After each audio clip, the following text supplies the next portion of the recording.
Hey, what's going on YouTube? So the next video, or at least the next video I had planned to upload, was talking about some 6.5 Creedmoor stuff that I'm working on and testing out the Hornady 140 grain SST bullet and doing, I guess, somewhat of a comparison to the Spear 140 grain impact bullet. So, but stay tuned for that because that's coming up pretty soon. I did go to a range and I was able to get some of that shooting done. But the UPS guy just made a delivery. So you guys get to check out what's in the boxes with me. This one, I'll probably talk more about this one, but let's just go ahead. Running the Benchmade bug out today. Trying to do everything one-handed, so that's not always the easiest thing to do. I'm trying to film on your phone and open packages and all that stuff. So let's just see if we can get in here. And I flipped these upside down. Opened up. How now, brown cow? What do we have? So this is an order from Midway USA. Picked up some more of these guys. So just talked about testing these out. Went ahead and picked up another box because I had 2 boxes on hand, but they only come in boxes of 50, so I only had 100 to mess around with, and I was wanting to work up a good load in my 6.5 Creedmoor, which is a Kimber 84M Hunter, and so I only had 2 boxes. It's like, well, if they end up shooting really well, you know, I actually like to try these in my dad's Henry Long Ranger. So that's why I wanted to pick up another box. We're gonna test those out. So really nice bullets. And then these guys, 6mm, the 75 grain. Now, like I've referenced in another video, actually I talk about it, I think, in the Remington 700 video that I just posted, you know, maybe a week or so ago, something like that, or a couple weeks back. I have an absolute mountain of 6mm bullets, so I didn't necessarily need these, but it was such a good price. I mean, these were, I think, 14 cents a piece. I think they were 14 bucks for a box of 100.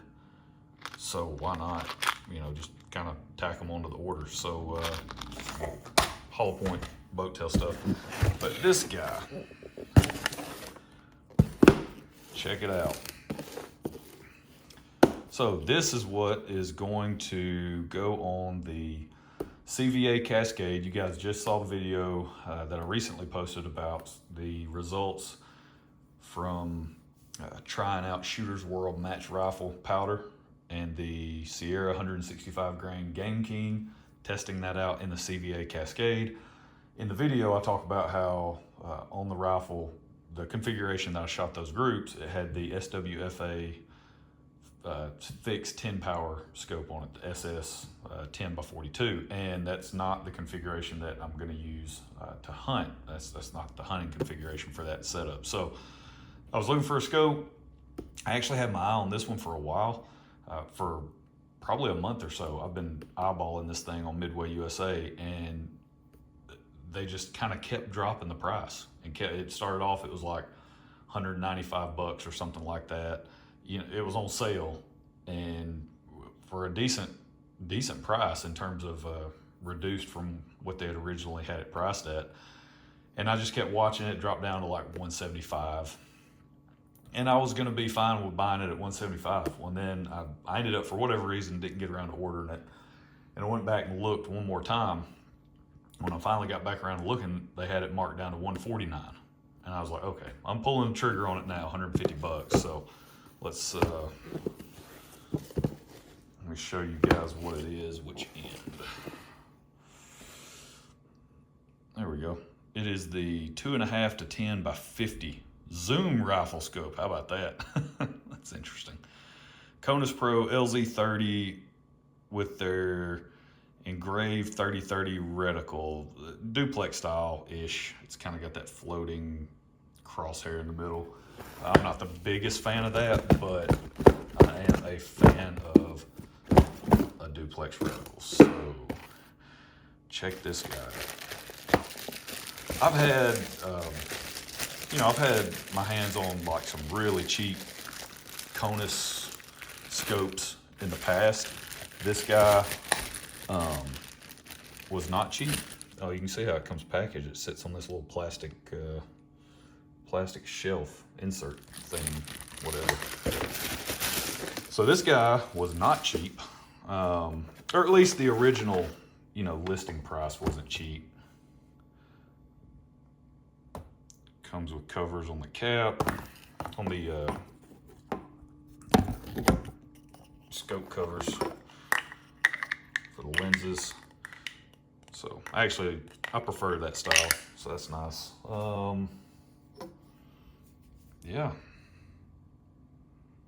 Konus 2.5 to 10 by 50 LZ30. Okie dokie. Well, it definitely feels nice. Yeah. Awesome. Yeah, y'all have to check out. I'm definitely gonna do maybe a dedicated video on this guy. Try to get some photos through the scope itself out at the range or something like that. But I wanted something in this magnification range, like a 2 to 10, 2 to 12, something along those lines for that CVA Cascade. It's not a lightweight hunting rifle. It's not necessarily heavy, but at the same time, that's why I have the Kimber. The Kimber I think it's sub 6 pounds. Or if it's like 6 pounds, few ounces, something like that, with the optic I have on it now. I mean, it is a true lightweight setup. And so, I don't necessarily care about weight. I don't want to throw some big monstrosity of a scope on there and some 34 millimeter tube and add a bunch of unnecessary weight. But at the same time, I'm not so worried about trying to shave as much weight as possible either, because I already have a hunting setup dedicated to that. So, I wanted something in this magnification range, and this looks like it's gonna fit the bill. Well, this is nice. Build quality right out of the box here seems really nice too.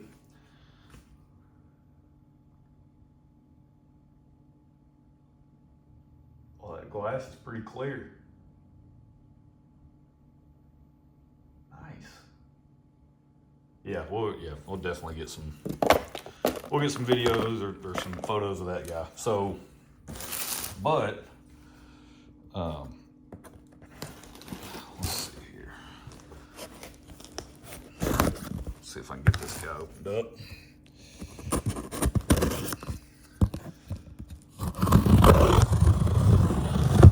And so the story on this particular package is, this is not an order that I placed. This came direct from the same company. So what happened with this scope is let's see what we got here. It's packing peanuts. You don't really see this very often anymore. Packing peanuts. I haven't seen that in a long time. Let's get that away. So same box, right? Let's get this guy opened up, see what they sent. Oh wow, they sent me another a second LZ30 2.5 10 by 50. Okay, so here's a little backstory on why I now have two of these. I had no idea this one was coming.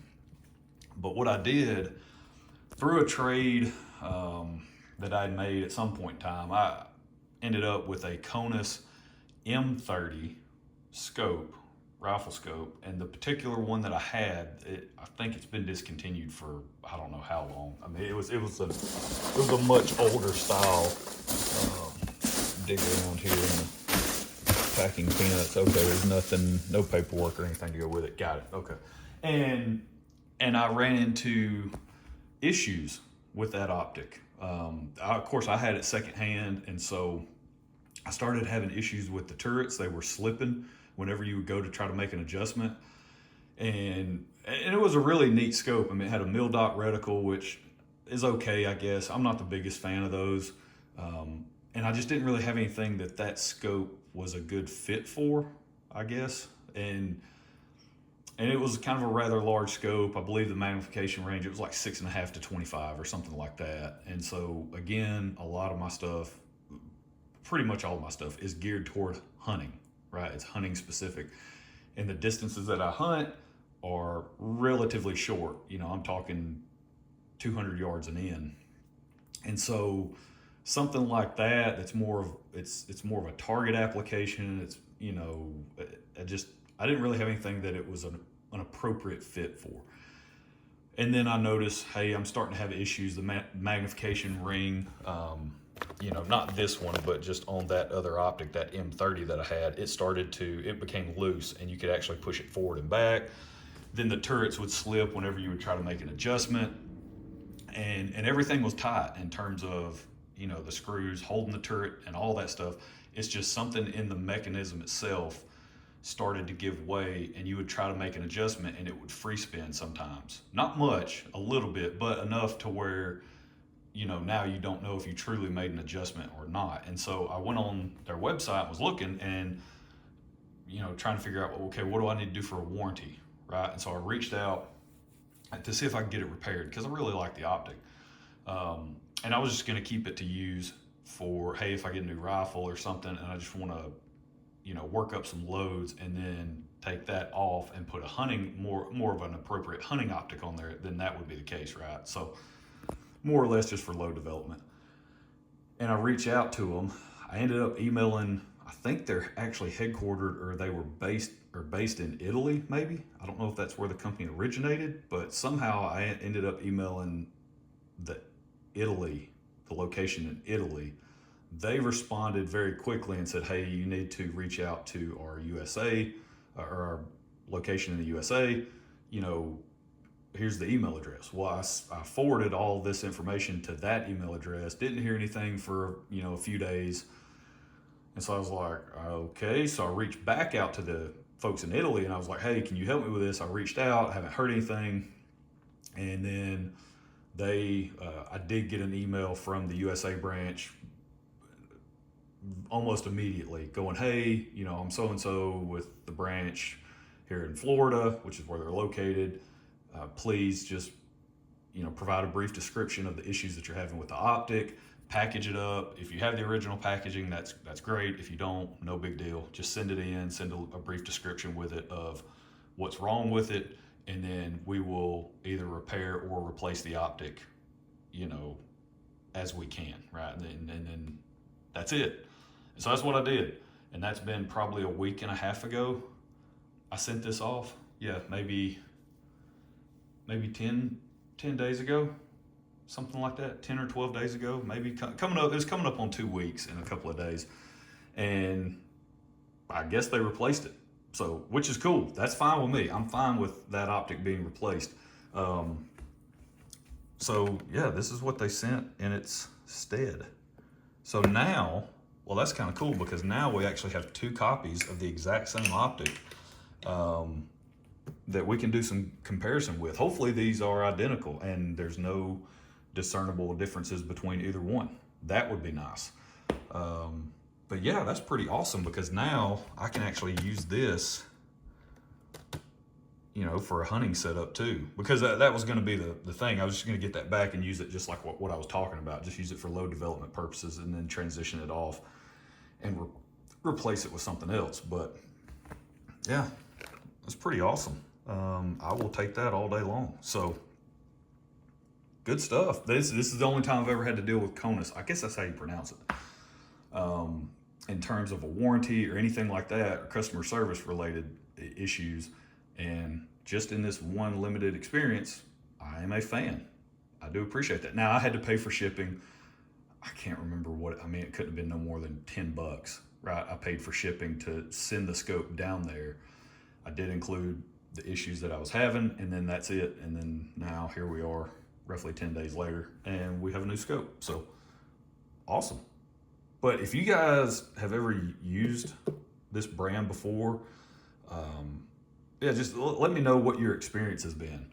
You know, my dad has used them a couple of times. He's a fan of them. He's not like a fanboy of them, but he really doesn't have any issue with them. I've used them, again, no issue with them, but I've always used more of their budget end, like the 3 to 9 type stuff. You know, the ones you can get for like $100 or less, are the ones that I've always used. So these LZ30s, you know, on Midway's website, they had them listed for much higher, and then they marked them down. You know, who knows if they ever actually sold them for the original price that they had them marked for, if they just do that for optics and not optics, but just do it for, you know, the shopping experience, right? Of, oh, hey, you're getting a really good deal because we marked this thing down. But who knows, they probably never actually sold it for that price to begin with. But yeah, that's where we're going to leave it. So guys, comment below if you've ever used this brand before and what your experience has been, because especially with their customer service, I give it 2 thumbs up. You guys let me know what you think. So we'll catch y'all next time. Again, like I said, stay tuned for some results using those Spear impact bullets in 6.5 Creedmoor. That'll be coming soon. Just got a ton of other stuff I'm trying to get done and projects I've got to get off my plate, because it is, man, it's coming up on the end of July and we're rolling into August, and it's about time to get serious on some Kentucky whitetail. So that's it. We'll catch y'all next time. Y'all have a good one.